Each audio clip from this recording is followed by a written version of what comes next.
دوسری بات مختصر، وقت پورا ہو گئے، مختصر ایک بات کرنی ہے. آپ حضرات نے سنا ہوگا کہ ہمارے طائق روڈ کے اندر ایک مدینہ مسجد ہے، اس کو گرانے کے لیے سپریم کورٹ نے جو ہے کوئی آرڈر وغیرہ جاری کیے ہیں. یہ مسئلہ سن لیں کہ ہم اس پلیٹ فارم سے حکومت سے اپیل کرتے ہیں کہ وہ جج صاحبان اور وہ عدلیہ ہمارے لیے قابل احترام ہے، لیکن ان کو اپنے فیصلے پر نظر ثانی کرے. یہ مسجد 30 سال پرانی مسجد ہے، اور اللہ کا گھر ایک دفعہ بن جائے تو تر قیامت وہ اللہ کا گھر ہے، وہاں کچھ اور نہیں بن سکتا. حضرت مفتی شفیع صاحب رحمہ اللہ مفتی اعظم پاکستان تھے، پاکستان بنانے میں ان کا خون شامل تھا، قائد اعظم محمد علی جناح کے خاص آدمی تھے. اور مفتی اعظم پاکستان مفتی ولی حسن خان ٹونکی صاحب رحمہ اللہ، ان کے زمانے میں ڈاکخانے کی زمین پر کسی نے مسجد بنائی.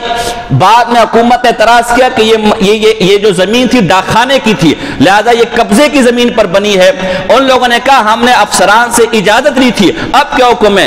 ان تمام مفتیان کرام نے اس زمانے میں متفقون علیہ یہ فتویٰ دیا تھا کہ مسجد جب ایک دفعہ آپ کو حکومت نے اجازت دے دی تو وہ اب اتفاقی طور پر مسجد ہے، اب اسے گرایا نہیں جا سکتا. حتیٰ کہ اگر کسی شخص واحد کی قبضے کی جگہ ہو، ایک آدمی سے اپنے جگہ قبضہ کر لی اور وہاں مسجد بنا لی، اس کو بھی نہیں گرایا جا سکتا، بلکہ اس آدمی کو تاوان ادا کیا جائے گا. چاہے کہ حکومت کی زمین جو ملک بنے دین کے نام پر، جو ملک بنے دین کے لیے، یہاں بنی گالا جیسا زمین ریگولرائز ہو سکتا ہے، وہ بھی غیر قانونی بنا تھا. تو اگر بالفرض کچھ ٹیکنیکل فالٹ ہے، ہم سیاسی باتیں یا نہیں کرنا چاہتے. عجیب بات یہ شارع فیصل پر آپ ہمارے آئیں ڈگ روڈ کی طرف جاتے ہوئے، یہ بائیں ہاتھ پر وہاں ایک بہت بڑا سرکاری زمین پر شاپنگ سینٹر بن رہا ہے، اور اتنا بڑا شاپنگ سینٹر ہے کہ باقاعدہ ہیلی پیڈ بھی اس پر بنا ہوا ہے. تو ظاہر ہے وہ بھی سرکاری زمین پر تھا، عدلیہ نے اس کو بھی گرانا تھا. تو ابھی آپ دیکھیں گے وہاں ایک کالج کا بورڈ لگا ہوا ہے، اور کالج بھی گھوسٹ کالج ہے، یعنی کوئی حقیقی کالج نہیں ہے. تو اگر ایک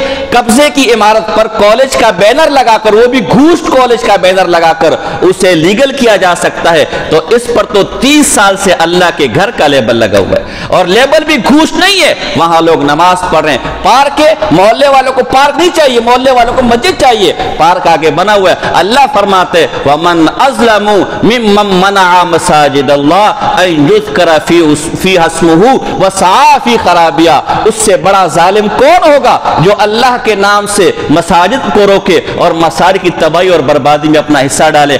آپ ابرہہ نہ بنے، یہ ملک اسلام کے نام پر بنا ہے. اس لیے آپ تمام حضرات سے بھی اپیل ہے کہ جہاں جہاں آپ کی طاقت جاتی ہے، جہاں جہاں آپ کی بات سنی جاتی ہے، وہاں اس مسجد کا مقدمہ اٹھائے. اور اگر سرکاری حضرات سے آپ کے رابطے، انہیں سمجھائیں کہ میرے بھائی اگر مسجد بن بھی گئی ہے، اب یہ اللہ کا گھر ہے، کوئی ٹیکنیکل فالٹ ہے اسے ختم کیا جا سکتا ہے. بڑی بڑی کرپشن ہوئی ہے، وہاں آپ نے پینلٹی دے دی، وہاں جرمانہ ادا کر دیا، اس کو لیگل کر دیا گیا، تو اللہ کا گھر لیگل کیوں نہیں کیا جا سکتا؟ اس لیے جہاں جہاں تک آپ کی بات جاتی ہے، جہاں جہاں تک آپ کی سنی جاتی ہے، اور اس مسجد کا دفاع آپ کریں، اس مسجد کی بات کریں، تاکہ حکومت اپنے فیصلے پر اور یہ جج ہمارے جو قابل احترام ہے اپنے فیصلے پر نظر ثانی کریں. اور اگر اس کے علاوہ اس کے لیے قانون کے دائرے میں، شرط ہے قانون اور آئین کے دائرے میں کوئی پرامن احتجاج ہو تو اس احتجاج میں بھی آپ ضرور شرکت کریں. یہ مساجد اللہ کا گھر ہے، اگر میرے گھر کی طرف کوئی بری نظر سے دیکھے گا